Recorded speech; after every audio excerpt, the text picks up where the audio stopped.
Throughout history, the shinobi were assassins, scouts, and spies who were hired mostly by territorial lords known as the daimyo. They conducted operations that the samurai were forbidden to partake in. Shinobi are mainly noted for the use of stealth and deception. Hey everybody, my name is Gio Perez. I want to thank you for tuning into our show.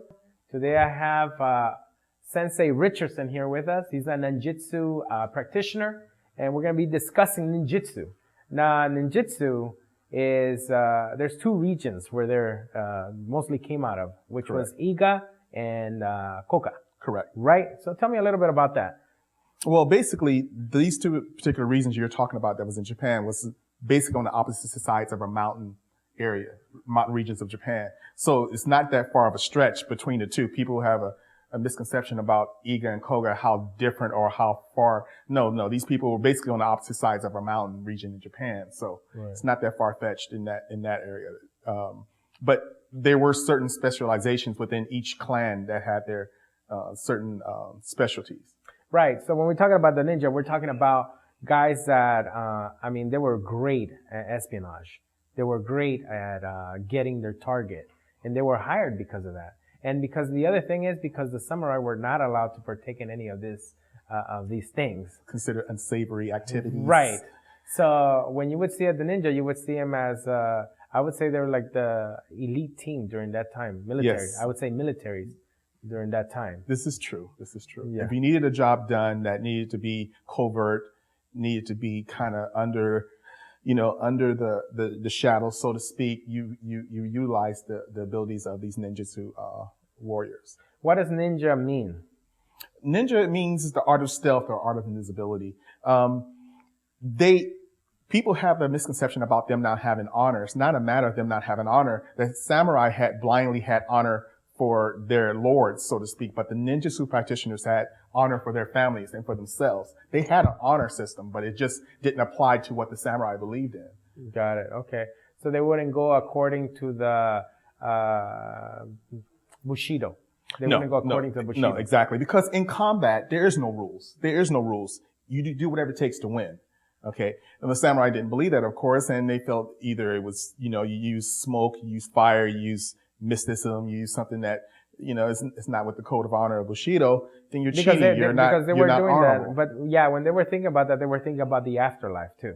The way you conducted yourself, they believed also of the afterlife. Correct. That's correct. Right? So, ninjas are considered the CIA during that time. In a way, like if we're talking about modern times, they're pretty much equivalent to the CIA. You can say that, yeah. Right? Definitely. Okay, because they were also, a lot of people think, what I've read about, they were really not just, people think they were just the assassins, but actually they were hired more because of, they were really good at spying. This is true. Yeah. Right? Yeah. So, what weapons? This is different than any other martial arts. They're actually not considered martial arts, right? No, ninjutsu is not in a martial art per se. It's more of a concept because, like I said, mentioned to you earlier, that throughout any warring periods throughout the world, whether it be in Europe, in Asia, in America, each unit of combat has had an elite team. Where you mentioned earlier about was it the Green Berets or what was the team you mentioned? The SEAL team. That was America's answer to ninjutsu. So basically it's just a concept. It's an elite force that can do one or two or three people can do that a whole group, a whole battalion or a whole platoon can't do. They specialize in espionage. They specialize in infiltration. They specialize in operations with dealing with information gathering, you name it. That is more in line with what ninjutsu is. It's not an art per se. Yeah. Assassination, of course, is one of the hallmarks as well. Right. Now let's talk about weapons, because most of the martial artists don't, necessarily train on different weapons. Now, ninjutsu has different weapons that other martial artists don't use at all. Well, they believe in using whatever works. It's not per se a weapon. It's more considered a tool. A tool for it. Yes. Okay. So in the most popular one is the Ninja Star. Yes. Right? Yes, sir. They actually, one thing that I heard is they would also put different poisons on them. So it wasn't just to cut them, they put poison on them. Once again, another misconception about ninjutsu is the weapon, the tool used, which is called a ninja star, shuriken. these things wasn't necessarily used to kill their opponent. It was used to distract. Okay. And the poison you mentioned was a poison that was placed on there to, to attack the nerves of their enemy and so forth. But they necessarily didn't try to, it wasn't used as something to stop their opponent permanently. It was just as a distraction.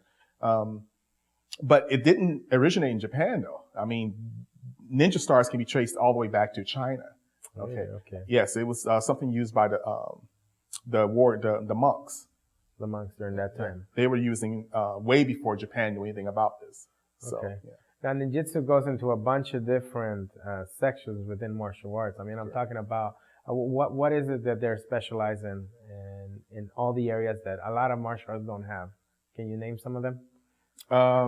Well, I can name a couple of them. Yeah. A few of the things that we use.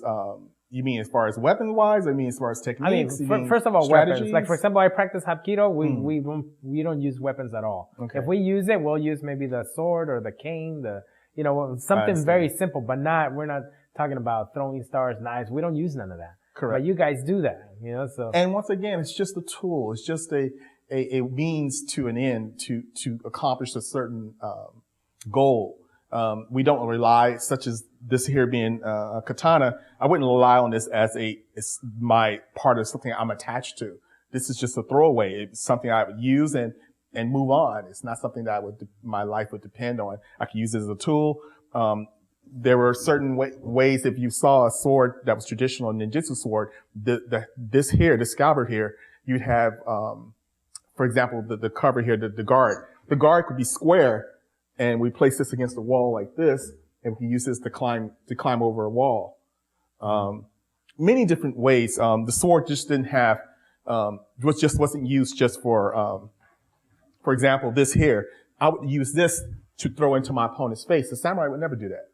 Okay. So I would use this to throw into his face and then cut him down that way. Right. So we use also distractions, little different. Yes, exactly. I would say like tricks. Little tricks to win. Yeah, tricks to win. Yes, the art of winning. I like to use that as a definition of ninjutsu as well, the art of winning as well. So yeah, and winning doesn't necessarily mean it doesn't have to be honorable way. It's our way. It's your way for you to survive. It's the art of survival. Got it. Okay. So talking about that traditional, you know what? I know that's all the time we have. And, I want to thank Sensei Richardson for coming. I'm honored. Okay. Thank you so much. Thank you for giving us a little bit of history about ninjutsu. And you know what? Don't forget to comment below. We want to know what you think about this show. We want to know what you think about Sensei Richardson. Let us know what else you want to know about ninjutsu. Okay. And don't forget to subscribe. You could find my link in the bottom. We also find a way how to reach Sensei Richardson below also. Okay. Thank you very much for watching. Have a great day.